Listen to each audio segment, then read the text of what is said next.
আসসালামু আলাইকুম। কেমন আছো তোমরা প্রিয় শিক্ষার্থীরা? আশা করি তোমরা ভালো আছো, বাড়িতেও সবাই ভালো আছে আশা করি। এবং আমার বিশ্বাস তোমরা যারা পরীক্ষার্থী আছো তোমরা অ্যাসাইনমেন্ট নিয়ে ব্যস্ত, এবং যারা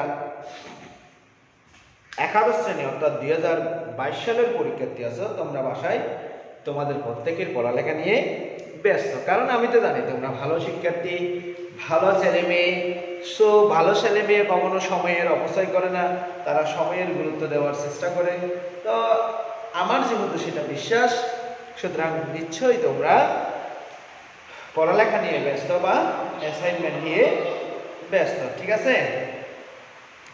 তো আজকে আমরা নিউটনীয় বলবিদ্যা অধ্যায় থেকে দুইটি সৃজনশীল প্রশ্ন নিয়ে তোমাদের সামনে আলোচনা করব।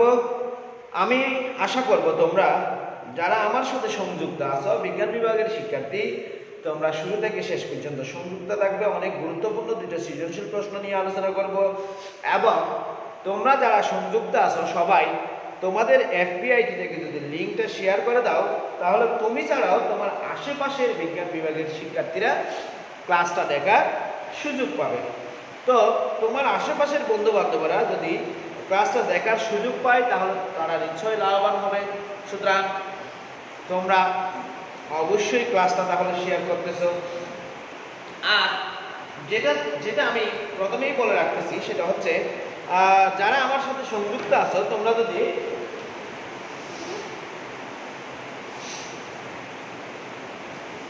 ক্লাসে কোনো টপিকস বুঝতে না পারো, সেই ক্ষেত্রে অবশ্যই আমাকে কমেন্ট বক্সে এসএমএস করে জানাবে, স্যার আমি বুঝতে পারি না এই জিনিসটা, আমি চেষ্টা করবো সেটা বুঝিয়ে বলার জন্য, ঠিক আছে?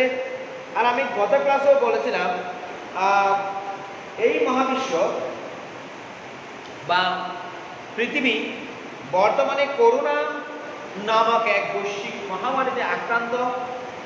তার সাথে বাংলাদেশের মানুষ তথা কক্সবাজার জেলার মানুষ বন্যার পানিতে পানিবন্দী অবস্থায় রয়েছে আজকে বেশ কয়েকদিন ধরে। সুতরাং তোমরা যারা সচ্ছল আছো, তোমরা যারা শিক্ষার্থী আছো, তোমরা যদি তোমাদের আশেপাশে একটু নজর দাও, দেখবে যে তোমাদের আশেপাশের অনেক মানুষ ক্ষুধার্ত অবস্থায় আছে, পানির জন্য বের হতে পারতেছে না। হয়তো দরিদ্র ফ্যামিলি, তারা আর্থিকভাবে অসচ্ছলতার কারণে কিছু কিনে খেতে পারছে না। তো প্রিয় শিক্ষার্থী, তোমরা যে যে অবস্থানে আছো, যে যেখান থেকে আর্থিকভাবে আসো, তোমরা যদি তোমাদের পাশের বন্যার্ত মানুষগুলির দিকে একটু হাত বাড়িয়ে দাও, তাহলে তাদের জন্য তাদের বেঁচে থাকাটা কি হবে, সুবিধা হবে। তাই তোমরা অবশ্যই তোমাদের আশেপাশের মানুষগুলিকে একটু দেখবে, আশেপাশের মানুষগুলির একটু খবর নেবে, তাতে তোমার এবং তার সকলেরই কি হবে, লাভ হবে। কারণ তারাও তো মানুষ। সবার আগে হচ্ছে মানব ধর্ম, সবার আগে কি ধর্ম? মানব ধর্ম,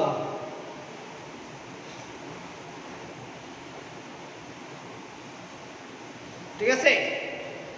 পৃথিবীতে মানব ধর্ম যদি বেঁচে না থাকতো বা মানব ধর্ম যদি না থাকতো, তাহলে আমরা কেউ এত সুন্দরভাবে এই সুন্দর পৃথিবীতে কি করতে পারতাম না, বেঁচে থাকতে পারতাম না। তাই আমাদেরকে অবশ্যই আমাদের আশেপাশে যারা আছে, আমাদের প্রতিবেশী যারা আছে, তাদের অবশ্যই কি নিতে হবে, খবর নিতে হবে। তারা কিভাবে আছে, তারা খেতে পারতেছে কিনা, তারা ঠিকমতো থাকতে পারতেছে কিনা, তাদের বাসা বাড়িতে পানি উঠছে কিনা, সেটা আমাদের অবশ্যই সেদিকে নজর রাখা উচিত। একজন মানুষ হিসেবে অন্তত, একজন কি হিসেবে অন্তত মানুষ হিসাবে। প্রিয় শিক্ষার্থী, আমি আর কথা বাড়াবো না, চলো আমরা কিসে চলে যাই, ক্লাসে চলে যাই। তাহলে দেখো, আমি আজকে আমার 373 নাম্বার অনলাইন ক্লাস শুরু করতে যাচ্ছি।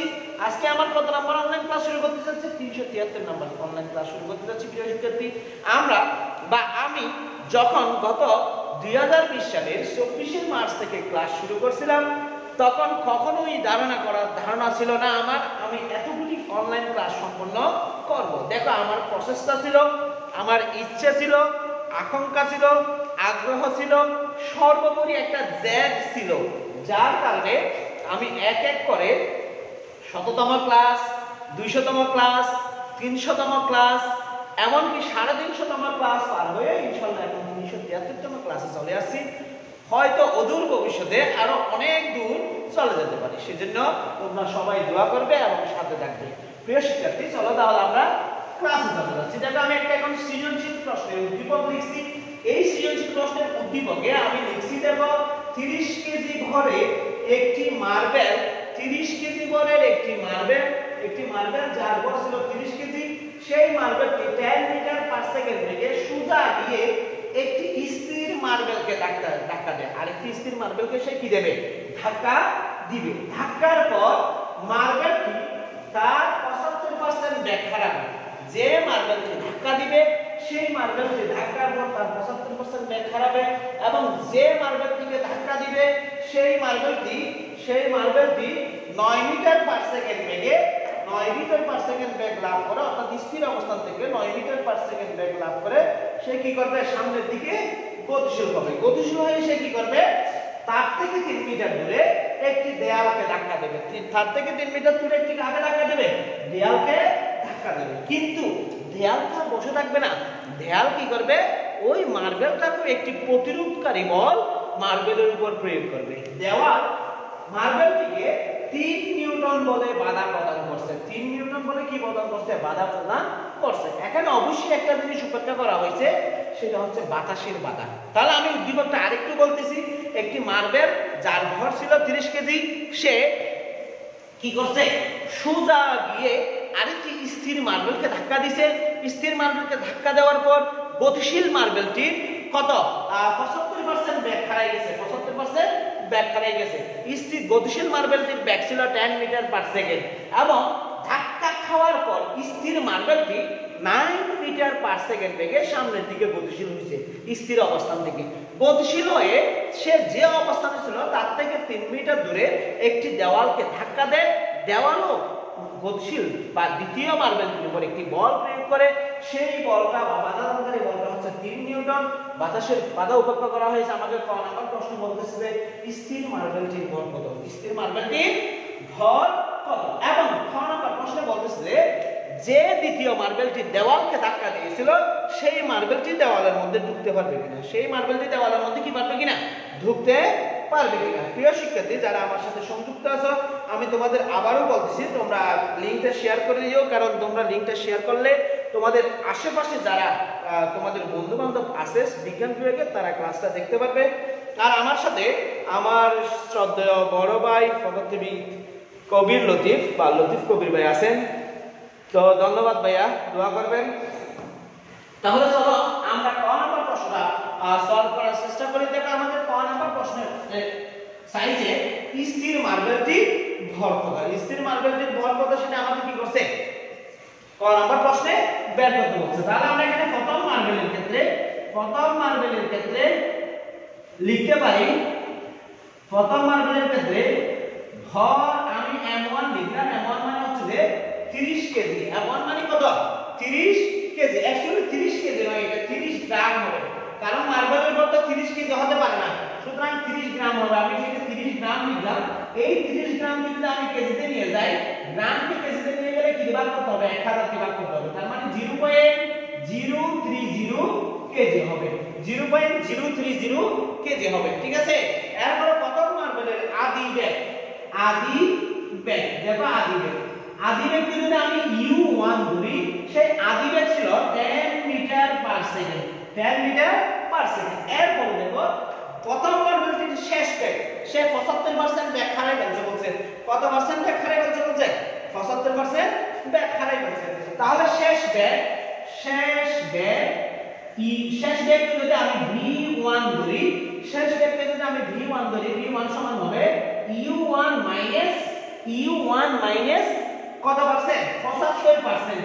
অর্থাৎ কত? u1 into 75%। u1 ইনটু কত পার্সেন্ট? 75%। তাহলে আমি যদি ক্যালকুলেশন করি, এটা 10 মাইনাস 10 ইনটু 75% মানে হচ্ছে 75/100। 75 কত? 100। আমি যদি কাটাকাটি দিই, তাহলে আমাদের এখানে থাকবে যে দেখো এটা 3 পঁচিশে 75, এটা 4 পঁচিশে 100। তাহলে 10 মাইনাস এটা এখানে যদি আরেকটু কাটাকাটি দিই 2, এখানে 5, তার মানে 3 × 15 2 2 ভাগের 15, 2 ভাগের 15 মানে হচ্ছে 7.5, 7 কত 7, তাহলে আমার থাকবে 2.5 metre per second, 2.5 metre per second. তার মানে আমি প্রথম মার্বেলের ক্ষেত্রে ভর পেয়েছি 0.030 গ্রাম এবং আদি বেগ পেয়েছি 10 মিটার পার সেকেন্ড, শেষ বেগ পেয়েছি 2.5 মিটার পার সেকেন্ড। এখন আমি দ্বিতীয় মার্বেলের ক্ষেত্রে একটু দেখব। কোন মার্বেলের ক্ষেত্রে? দ্বিতীয় মার্বেলের ক্ষেত্রে একটু দেখব। আমি এই অংশটা মুছে দিচ্ছি, দেখো প্রিয় শিক্ষার্থী, এটা তো তোমরা দেখছো, সুতরাং আমি এই অংশটা মুছে দিচ্ছি। দ্বিতীয় মার্বেলের ক্ষেত্রে আমি যদি এখানে লিখি, দ্বিতীয় মার্বেলের ক্ষেত্রে ভর, আমি ভর বললাম m2, কত গ্রাম আমি জানি না, কত কেজি জানি না, সেজন্য m2 আমাকে বের করতে হবে। এখন দ্বিতীয় মার্বেলের আদি বেগ, দ্বিতীয় মার্বেলের আদি বেগ u2 সমান 0 মিটার পার সেকেন্ড ছিল, অর্থাৎ সে স্থির ছিল। শেষ বেগ স্পষ্ট বলা আছে 9 metre per second, 9 metre per second. শেষ বেগ কত বলা আছে? 9 মিটার পার সেকেন্ড। তাহলে আমরা এখন যদি ভরবেগের নিত্যতা সূত্র প্রয়োগ করি, ভরবেগের নিত্যতা সূত্র যদি প্রয়োগ করি, তাহলে দেখো ভরবেগের নিত্যতা সূত্র প্রয়োগ করলে আমরা কি পাই? খ নাম্বার, ভরবেগের নিত্যতা সূত্র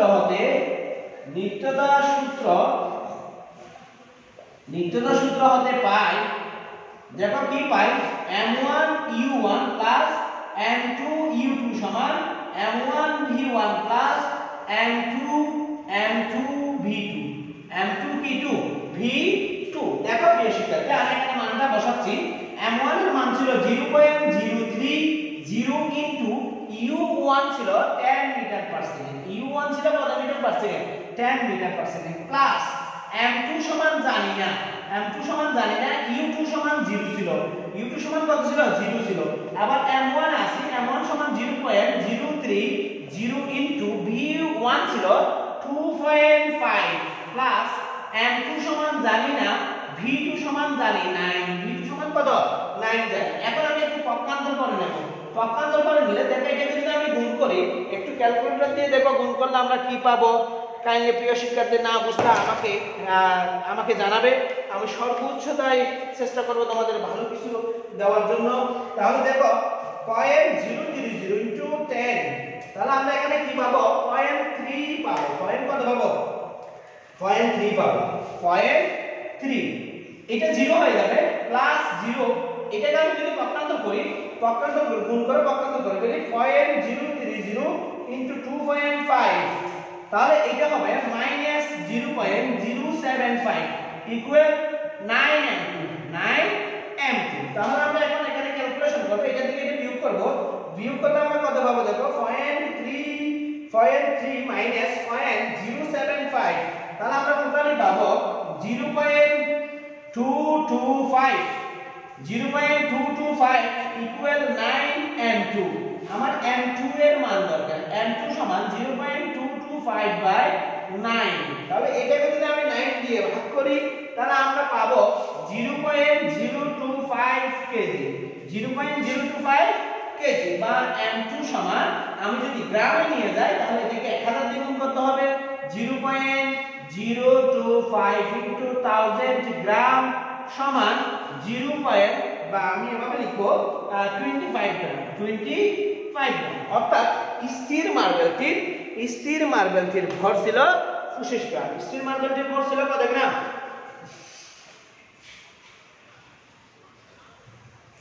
25 গ্রাম। ঠিক আছে প্রিয় শিক্ষার্থী, তাহলে আমরা দেখতে পাচ্ছি কি, যদি 30 গ্রাম বলের কোন একটি মার্বেল 10 মিটার পার সেকেন্ড বেগে গতিশীল হয়, অন্য কোন স্থির মার্বেলকে ধাক্কা দেয় এবং ধাক্কা দেওয়ার পর প্রথম মার্বেলটির 75% বেগ হারায় এবং দ্বিতীয় মার্বেলটি 9 মিটার পার সেকেন্ড বেগে সামনের দিকে গতিশীল হয়, সেই ক্ষেত্রে দ্বিতীয় মার্বেলটি বা স্থির মার্বেলটির ভর হবে 25 গ্রাম। স্থির মার্বেলটির ভর কত হবে?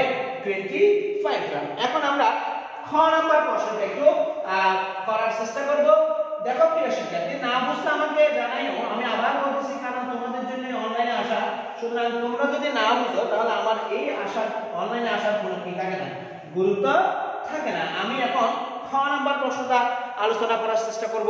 খ নাম্বার প্রশ্নটা হচ্ছে যে কি, ক নম্বর প্রশ্ন বলতে চেয়েছে অর্থাৎ দ্বিতীয় মার্বেলটি যখন 9 মিটার পার সেকেন্ড বেগে গতিশীল হয় সেই ক্ষেত্রে মার্বেলটি দেওয়ালের মধ্যে ঢুকবে কিনা, কারণ মার্বেলটি দেওয়ালকে ধাক্কা দিছিল এবং দেওয়ালও মার্বেলের উপর একটি বাধাদানকারী বল প্রয়োগ করছিল। আমরা প্রথমে মার্বেলটি দেওয়ালের মধ্যে কি পরিমাণ বল প্রয়োগ করছে সেটা দেখব।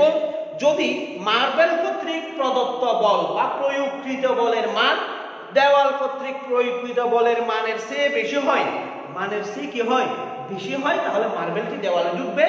আর যদি দেওয়াল কর্তৃক প্রদত্ত বলটা মার্বেল প্রদত্ত বল থেকে বেশি হয় সেক্ষেত্রে মার্বেলটি দেওয়ালে ঢুকতে পারবে না। ঠিক আছে, আমার সাথে সংযুক্ত আছে প্রিয় শিক্ষার্থী রাফসান নূর, সৈয়দ নূর, বাঙালি তামিম, গালিব মাহমুদ সহ অনেকেই। সবাইকে আমি আবারও বলতেছি, তোমরা যারা বিজ্ঞান বিভাগের শিক্ষার্থী আমার সাথে সংযুক্ত আছো তোমরা অবশ্যই লিঙ্কটা শেয়ার করে দেবা, কারণ লিঙ্কটা শেয়ার করলে অন্যরা জানার সুযোগ পাবে। আমি দ্বিতীয়টা খ নম্বর প্রশ্নটা লেখার চেষ্টা করবো। দেখো এখানে খ নম্বর প্রশ্নে দ্বিতীয় মার্বেলটি ভর আমরা পেলাম m2 সমান 25 গ্রাম। m2 সমান কত গ্রাম? 25 গ্রাম। এটাকে আমরা লিখতে পারি 0.025 কেজি লিখতে পারি। এবং দ্বিতীয় মার্বেলটির ব্যাগ ছিল আদি ব্যাগ। দ্বিতীয় মার্বেলটির কি ছিল? আদি ব্যাগ ছিল।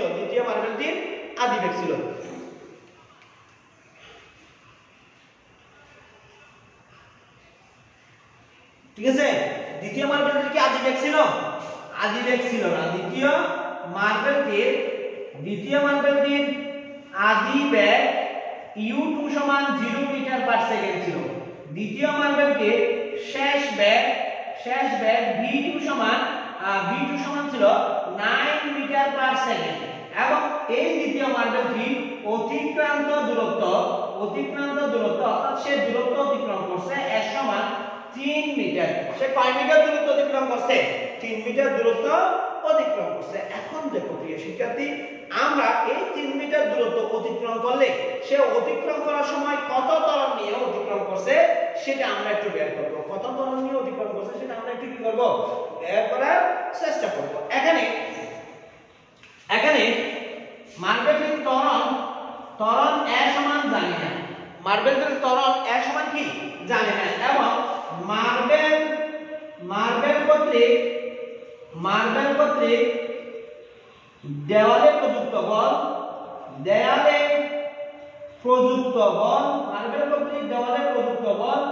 F সমানও কত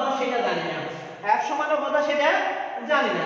কিন্তু দেওয়াল কর্তৃক বাধাদানকারী বল দেওয়াল কর্তৃক বাধাদানকারী বল F1 সমান জানি কত। মার্বেলটি কত বলে দেওয়ালকে ধাক্কা দিছিল সেটা আমরা জানি না, সেটা আমরা এখন কি করব? বের করব। ঠিক আছে,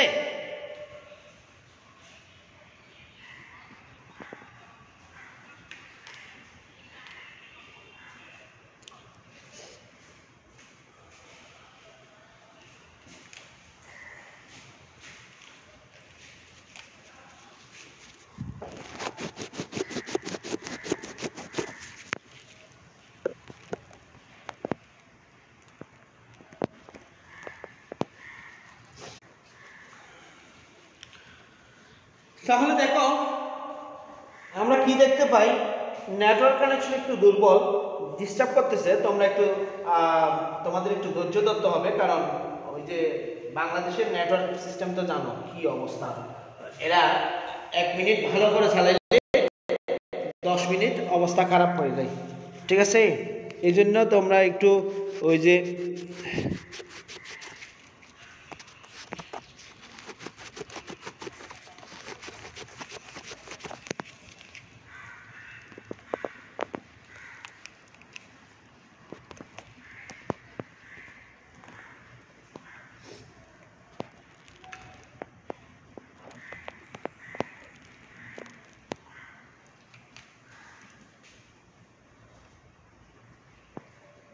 তাহলে দেখো প্রিয় শিক্ষার্থী, আমরা কি লিখতে পারি? আমরা জানি দেখো কেন আদি ব্যাগ আছে শেষ ব্যাগ আছে, সুতরাং v2 স্কয়ার সমান u2 square plus 2as b2 square সমান u2 স্কয়ার প্লাস 2as এটা আমরা লিখতে পারি। তাহলে এখান থেকে আমরা লিখতে পারি b2 মানে হচ্ছে 9 মিটার স্কয়ার সমান u2 মানে 0 এখানে প্লাস 2 ইনটু a জানি না ইনটু 3। তাহলে এখান থেকে দেখো 9 9 81 ইকুয়াল 2 এটা হয়ে যাবে 6a। তাহলে a ইকুয়াল আমরা এখান থেকে পাবো 81/6। 81 কত 6। যদি 81/6 হয় সেই ক্ষেত্রে আমরা এখান থেকে লিখতে পারি 81/6 ইকুয়াল 13.5। 13 কত 5 আমরা লিখতে পারি। আমরা কি লিখতে পারি 13.5 এটা মিটার পার সেকেন্ড স্কয়ার আমি সরাসরি লিখে পেলাম। তাহলে দেখো আমরা মার্বেল কর্তৃক মার্বেলের ত্বরণ আমরা পেয়ে গেলাম। কোন মার্বেলের দ্বিতীয় মার্বেলের ত্বরণ আমরা পেলাম। এখন আমরা মার্বেল কর্তৃক দেওয়ালে প্রযুক্ত বল কত সেটা আমরা একটু বের করব। সুতরাং ওই একটা বের করব। F সমান m। F সমান কত m। সুতরাং F ইকুয়াল ma। F সমান m সমান হচ্ছে 0.025 ইনটু a ইকুয়াল হবে 13.5। 13 কত 5। আমি এখন এটাকে একটু যদি গুণ করি তাহলে আমরা পাবো ইনটু 0.025 তাহলে আমরা পাবো 0.3375। 0.3375 অর্থাৎ F equal 0.3375 Newton. F equal 0.3375 Newton. আবার আমরা F1 সমান পেয়েছি F1 সমান আমরা পেয়েছি 3 নিউটন। এখন দেখো দেওয়াল যে বলে ধাক্কা দিবে মার্বেল কিন্তু তার চেয়ে অনেক কম বলে দেওয়ালকে ধাক্কা দিয়েছে। অর্থাৎ F is less than F1। F is less than কি 1 F1। যেহেতু মার্বেল প্রদত্ত বলটি দেওয়াল প্রদত্ত বল অপেক্ষা মার্বেল প্রদত্ত বলটি দেওয়াল প্রদত্ত বল অপেক্ষা কি কম সেহেতু মার্বেলের দেওয়ালে ঢুকতে পারবে না। দেখো লেখা কি বোঝা যাচ্ছে? কাইন্ডলি একটু জানাবা লেখা কি বোঝা যাচ্ছে? কেউ আমাকে একটু জানাও লেখা বোঝা যাচ্ছে কিনা।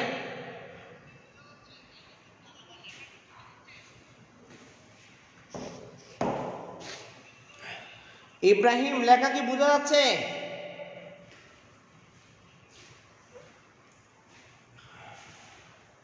তাহলে তোমরা বুঝতে পারছো দ্বিতীয় কোন মার্বেল অর্থাৎ 9 মিটার পার সেকেন্ড বেগে গতিশীল হয়ে সে যদি দেওয়ালে আঘাত করে সেই ক্ষেত্রে মার্বেলটি দেওয়ালে ঢুকবে কি ঢুকবে না সেটা তোমরা বুঝতে পারছো। রাফসান নূর লেখা বোঝা যাচ্ছে কিনা? সায়াদ নূর বাঙালি লেখা কি বোঝা যাচ্ছে? কাইন্ডলি আমাকে একটু জানাও।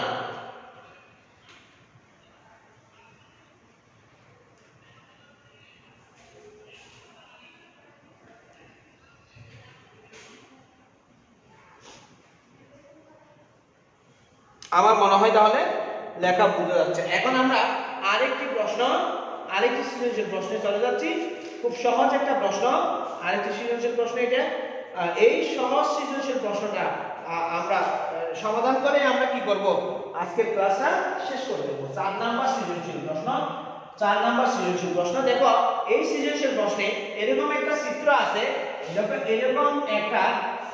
আছে।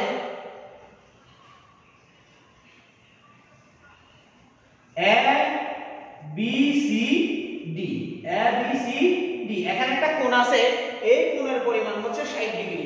এই কোণের পরিমাণ কত ডিগ্রি? 60 ডিগ্রি। তার মানে আমরা দেখতেছি যে একটি চিত্র A থেকে B থেকে C, এই B থেকে C টা হচ্ছে সমতল বিন্দু। B থেকে C টা কি বিন্দু? সমতল অর্থাৎ সমতল রাশি, সমতল স্থান। এটা হচ্ছে ঢালু, এটাও হচ্ছে ঢালু। ঠিক আছে? তাহলে কোন একটি বস্তু A থেকে B বিন্দুতে উঠবে, B বিন্দু থেকে C বিন্দুতে যাবে, C বিন্দু থেকে সে কোথায় যাবে? আবার B বিন্দুতে যাবে। এখানে উদ্দীপক হচ্ছে চিত্রে প্রদর্শিত AB মই, AB একটা মই বলা হচ্ছে। চিত্রে প্রদর্শিত AB মই ব্যয়ে 30 কেজি ভরে, মই ব্যয়ে 30 কেজি ভরে চিত্রে প্রদর্শিত AB মই ব্যয়ে 30 কেজি বরের একটি বালক উপরে উঠে, 30 কেজি বরের একটি বালক উপরে উঠছে, ঠিক আছে। 30 কেজি বরের বালকটি উপরে উঠছে এবং সিডি আনত এক তল বেয়ে নিচে নামে, এবং সিডি আনত তল বেয়ে নিচে নামে, অর্থাৎ সে এবি তল বেয়ে উপরে উঠে এবং সিডি তল বেয়ে নিচে নামে। তলের ঘর্ষণ বল 50 নিউটন, তলের ঘর্ষণ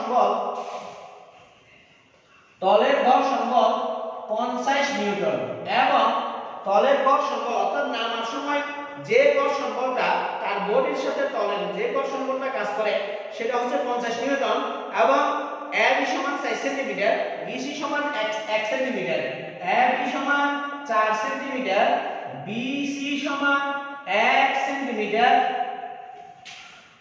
সিডি সমান 5 সেন্টিমিটার। সিডি সমান কয় সেন্টিমিটার?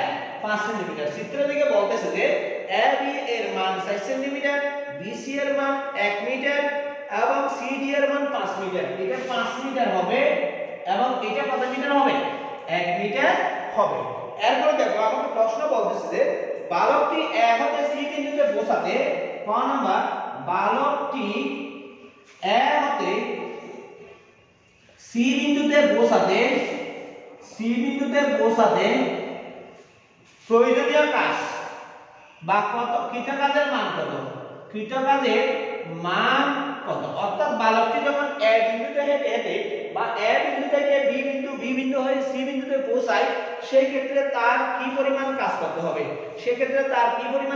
হবে, এখানে অভিকর্ষ বল কত, অভিকর্ষ বলের দ্বারা কৃত কাজ কত, অভিকর্ষ বলের দ্বারা কৃত কাজ কত, অভিকর্ষ বলের দ্বারা কৃত কাজ কত সেটা আমাদের বের করতে বলছে। এরপরে বলতেছে যে সিডি পথে নামার সময় বালকটির ত্বরণ, খ নাম্বার, সিডি পথে নামার সময় বালকটির ত্বরণ অভিকর্ষ ত্বরণ অপেক্ষা কম না বেশি হবে,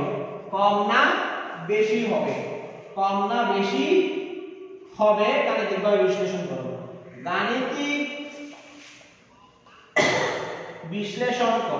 গাণিতিকভাবে বিশ্লেষণ করো, ঠিক আছে। আমাকে বলছে যে এরকম একটা চিত্র, এই চিত্রে এবি মইয়ের দৈর্ঘ্য হচ্ছে 4 সেন্টিমিটার, এবি মইয়ের দৈর্ঘ্য কত মিটার? এবি মইয়ের দৈর্ঘ্য হচ্ছে 4 সেন্টিমিটার, সরি 4 মিটার, এটা 4 মিটার হবে, 4 সেন্টিমিটার না, 4 মিটার। এবি মইয়ের দৈর্ঘ্য হবে 4 মিটার এবং বিসি দূরত্বটা হবে 1 মিটার, সিডি দূরত্বটা হবে 5 মিটার, এবং একটি বালক যার ভর ছিল 30 কেজি, সেই বালকটি এবি মই বেয়ে বি বিন্দুতে উঠবে, বি বিন্দু হয়ে সি বিন্দুতে যাবে, সি বিন্দু হতে আবার সিডি আনত তল বেয়ে সেই কোথায় নামবে? ডি বিন্দুতে নিচে নামবে। এই যে তল বেয়ে নিচে নামার সময় তল এবং বালকটির মধ্যে ঘর্ষণ বল হচ্ছে 50 নিউটন, ঠিক আছে। আমাকে বলছে যে বালকটি এ হতে সি বিন্দুতে পৌঁছাতে অভিকর্ষ বলের দ্বারা কৃত কাজ কত। এখন অভিকর্ষ বল দেখো, এ বিন্দু থেকে বি বিন্দুতে উঠে গেছে, এই এ বিন্দু থেকে বি বিন্দুতে ওঠার সময় কিন্তু অভিকর্ষ বল কাজ করবে। দেখো এ বিন্দু থেকে বি বিন্দুতে ওঠার সময় অভিকর্ষ বল কাজ করবে।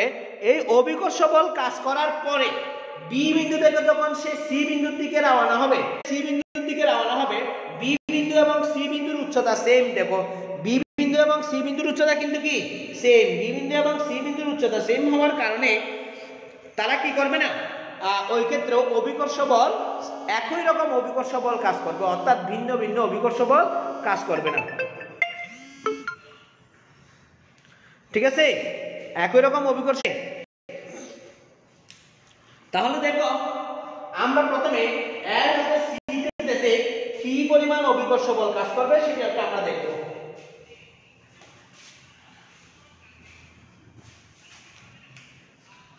দেখো এখানে বালকটির ভর m,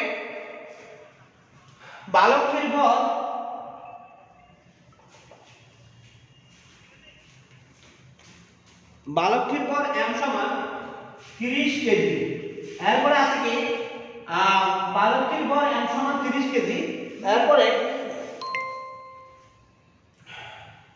অভিকর্ষ ত্বরণ দেয়া আছে, অভিকর্ষ ত্বরণ g সমান 9.8 মিটার পার সেকেন্ড, ab সমান 4 মিটার। ab সমান কয় মিটার?